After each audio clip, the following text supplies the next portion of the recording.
Chinky, may 50,000 pesos ako at excited na ako magtayo ng negosyo pero di ko alam kung saan ako magsisimula. Well, kung yan ang problema mo, sagot na kita. Yan ang pag-uusapan natin sa episode na ito. Videos that will make you wealthy and debt-free.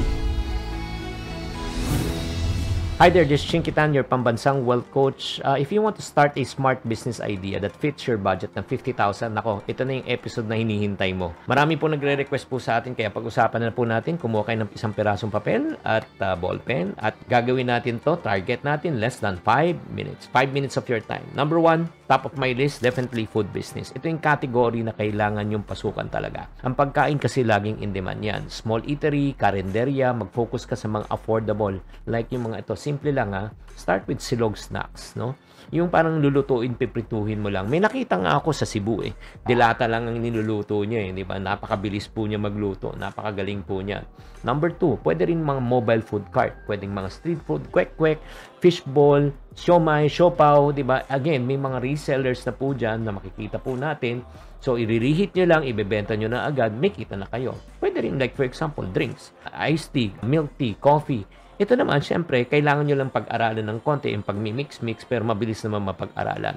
Ito pa, wala naman akong pwesto. Fine, walang problema. Di home-based baking tayo or cooking. Pwedeng cupcakes, cookies, meal prep services. Like for example, lalo na ito, napakalaki ng market and ako, I'm on the lookout also, yung mga health-conscious individuals.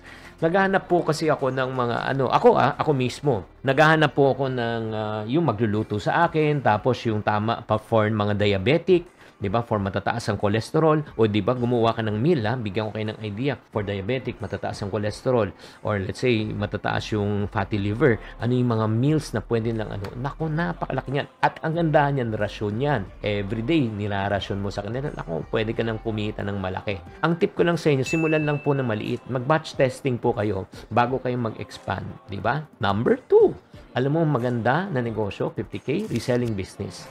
Walang kalugi-lugi to. Like for example, clothing, ukay-ukay. Maghanap ka lang nagbebenta ng banyera. 'Di ba? Yung mga overruns or pre-love items, less than 5,000, may banyera ka na nga eh. Pwede ka na mag-online, 'di ba? Or if not naman, pwede ka magbahay-bahay o ilagay mo lang sa garahe mo. Pwede ka rin mag-general merchandise. Like for example, home essential or if not naman po, beauty products. Or if not naman, yung pagkain, 'di ba? Yung mga like for example, coffee. Diba? Yung mga 3-in-1. So, if not naman, isa pa rin pwede mong i-resell yung health and wellness products. Vitamins, diba? Organic juices, sugar-free snacks, lalo na pang healthy.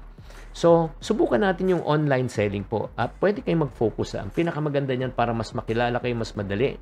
Niching or let's say yung target market. The smaller the target market, the better para mas makilala ka. And then you can use also social media or kung gusto mo, ads for better visibility.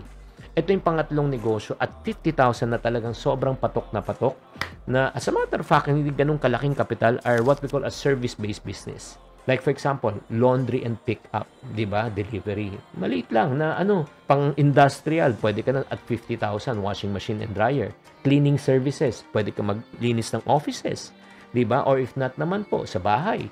Freelance services, magaling ka ba sa graphics? Sa design, editing, writing, bookkeeping, 'di ba, social media management. Nako. Ang dami na po niyan. Ang tip ko lang po sa inyo, kailangan po magbigay po tayo ng napakagandang serbisyo kasi ang binebenta mo dito hindi produkto, services. Number 4 na negosyo na napakaganda at 50,000, agribusiness. Grabe to. Alam mo kung may access ka talaga sa lupa, pwede kang magtanim, 'di ba? Vegetable farming or if not naman yung mga lettuce, tomatoes, mga chili, 'di ba? Or if not naman yung mga patola, 'di ba? Let's say talong. Or if not naman native chicken or poultry. 50,000 pwede na. But make sure lang bago ka mag-umpisa pinapayagan ka ng homeowners. Baka magalit sa'yo dahil nga tumitilaok na lang kahit middle of the night. And then also, syempre plant selling, usong-uso po yung mga plantito at plantita. So, ang pinaka-best niyan, bago ka pumasok dito, research ka muna. And then, partner with local food markets or restaurants na pwede nang bilhin ang produce mo. And number 5, yes. Ito pa, tech. Isa pang maganda at 50,000, yung prepaid load or e-wallet business. Pwede kang magbenta ng mga bills payment, e-wallet services, di ba? Pag e-encash, magdagdag ka rin ng basic services, sama mo na pati photocopying and small retail items. Piliin mo lang yung lugar na medyo matao, sa schools, residential areas, na meron demand. At syempre, mas maganda kung may palengke. And then, number 6, sell your skills and passion-based business. Ano yung mga passion-based business? Kung magaling ka ba sa photography or videography, you can start with second-hand equipment or mismo yung cellphone mo. Crafts and handicrafts, pwede ka mag-jewelry making, pwede kang mag-candle, soap making, and then tutorials also. Alam mo, pwede mong gamitin skills mo. Galing ka ba sa English, sa math, sa music, di ba? Or if not, pwede ka maging translator or you can teach English to the Korean and the Japanese. Woo! Simulan lang natin ng small scale and you can get more clients. Pa 5 minutes na po tayo. Again, ang encouragement ko po sa inyo, start small. Tapos, again, study the market. Tapos, i-improve mo yung skills mo. Ay, nako, maniwala ka. Darating yung panahon, uunlad, asenso ka. Ang mahalaga, meron ka ng idea. Ang next na question is, kailangan mo na mag-umpisa. Kaya kung kailangan mo ng coaching, guidance, and mentoring, here I am.